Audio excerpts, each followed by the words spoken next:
Gokul V S വിവരങ്ങളുമായി ചേരുന്നു കരിമ്പനക്കൽ ഹാളിൽ നിന്നും. ഗോകുൽ, അന്തിമോപചാരം അർപ്പിക്കാനായി നിരവധി പേർ വന്നുകൊണ്ടിരിക്കുന്നത് നമുക്ക് ദൃശ്യങ്ങളിൽ കാണാനാവുന്നുണ്ട്. ഇപ്പോൾ തിരക്ക് എങ്ങനെയുണ്ട്?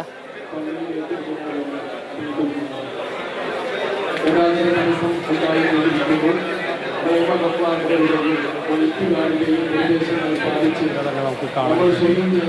ഇവരോടൊപ്പം പഠിച്ചവർ, അതോടൊപ്പം തന്നെ സ്കൂളിൽ വച്ച് കണ്ടവർ, അങ്ങനെ നിരവധി കുട്ടികളും അതോടൊപ്പം തന്നെ നാട്ടുകാരും ഒക്കെ അവസാനമായി ഒരു നോക്ക് കാണാനായി കരിമ്പനക്കൽ ഹാളിലെത്തിയിട്ടുണ്ട്. മന്ത്രി കെ കൃഷ്ണൻകുട്ടിയും അതോടൊപ്പം തന്നെ ജില്ലാ കളക്ടറും ഇവിടെയുണ്ട്. അവർ ഈ ഒരു പരിപാടി, ഈ ഒരു സംസ്കാരത്തിൻ്റെ അല്ലെങ്കിൽ പൊതുദർശനത്തിൻ്റെ തുടക്കം മുതൽ തന്നെ ഇവിടെയുണ്ട്. കോങ്ങാട് MLA ശാന്തകുമാരിയുണ്ട്.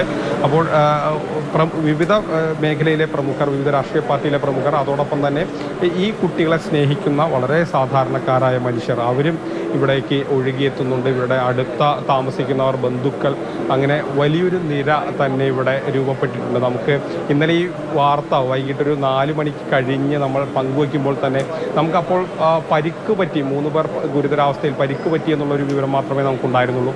പിന്നീട് 4 പേർ അപകടത്തിൽപ്പെട്ടിരുന്നു എന്നുള്ള വിവരം കിട്ടി. പക്ഷേ അപ്പോഴൊക്കെ നമുക്ക് ഇവർ ഗുരുതരാവസ്ഥയിലാണ്. പക്ഷേ നമ്മൾ അതിനപ്പുറത്തേക്കൊരു മോശം വാർത്ത നമ്മൾ പ്രതീക്ഷിച്ചല്ല ഇവിടേക്ക് എത്തിയത്, കരിമ്പയിലേക്ക് എത്തിയത്. പക്ഷേ നമ്മളിവിടേക്ക് എത്തിയപ്പോഴേക്കും കണ്ട കാഴ്ച വളരെ ദുഃഖകരമായിരുന്നു. കാരണം അതിൽ 4 പേരും ആ അപകടത്തിൽ അകപ്പെട്ടവർ മരിച്ചു. അതിൽ ഇർഫാനയുടെ അമ്മ കണ്ടു നിൽക്കുകയാണ് ഈ അപകടം ഉണ്ടായത്. മറ്റൊരു കുട്ടിയുടെ അച്ഛൻ രക്ഷാപ്രവർത്തനത്തിനായി ഉണ്ടായി. എപ്പോഴൊന്നും അറിയുന്നില്ല തൻ്റെ മകൾ ഈ അപകടത്തിൽ പെട്ടിട്ടുണ്ടെന്ന്. അങ്ങനെയുള്ള വളരെ വിഷമിക്കുന്ന ഓരോ സാഹചര്യങ്ങളിലൂടെയാണ് പിന്നീടുള്ള ഓരോ നിമിഷവും കടന്നുപോയത്. അവർ പരീക്ഷ കഴിഞ്ഞ് ആടി ഉല്ലസിച്ച് പോകുന്നതിൻ്റെ CCTV ദൃശ്യങ്ങൾ നമ്മൾ കണ്ടു. അപ്പോഴൊക്കെ തന്നെ ഒരുപാട് പ്രതീക്ഷകളുമായി തിരിച്ച് വീട്ടിലേക്ക് പോവുകയാണ്. ഒരു പരീക്ഷ കഴിഞ്ഞു, ഇനി ക്രിസ്മസ് പരീക്ഷയാണ്, അത് കഴിഞ്ഞു, ഇനി മറ്റു പരീക്ഷകൾ കൂടിയുണ്ട്, അതുകൂടി നല്ല രീതിയിൽ അറ്റൻഡ് ചെയ്യണം. അങ്ങനെയുള്ള ഒരുപാട് സ്വപ്നങ്ങളുമായിട്ടാണ് ഇവർ പോയത്. ഇപ്പോൾ മന്ത്രി എം പി രാജേഷ് കൂടി ഈ ഹാളിലേക്ക് വരുന്നുണ്ട്. ഇവർക്ക് ഈ വിദ്യാർത്ഥിനികൾക്കായി അന്തിമോപചാരം അർപ്പിക്കാനായി എം പി രാജേഷും ഇവിടേക്ക് എത്തിയിട്ടുണ്ട്.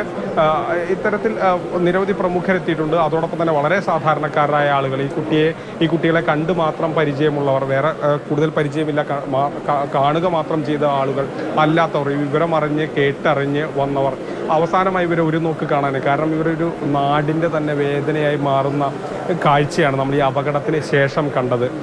കാരണം ഈ നമ്മൾ കളർകോട് അപകടം കണ്ടിട്ട് അധിക ദിവസമായില്ല. നമ്മുടെ പ്രേക്ഷകരടക്കം ഒരുപാട് പേർ ഇങ്ങനെ നിൽക്കുമ്പോൾ എന്നോട് പങ്കുവയ്ക്കുന്നുമുണ്ട്. ഒരു അപകടം കഴിഞ്ഞ് അധിക ദിവസമായില്ല, അതിൻ്റെ സങ്കടത്തിൽ നിന്നും നമ്മൾ ആരും മോചിതരായിട്ടില്ല. അതിനു മുൻപ് വീണ്ടും ഇതാ ഒരു അപകടം.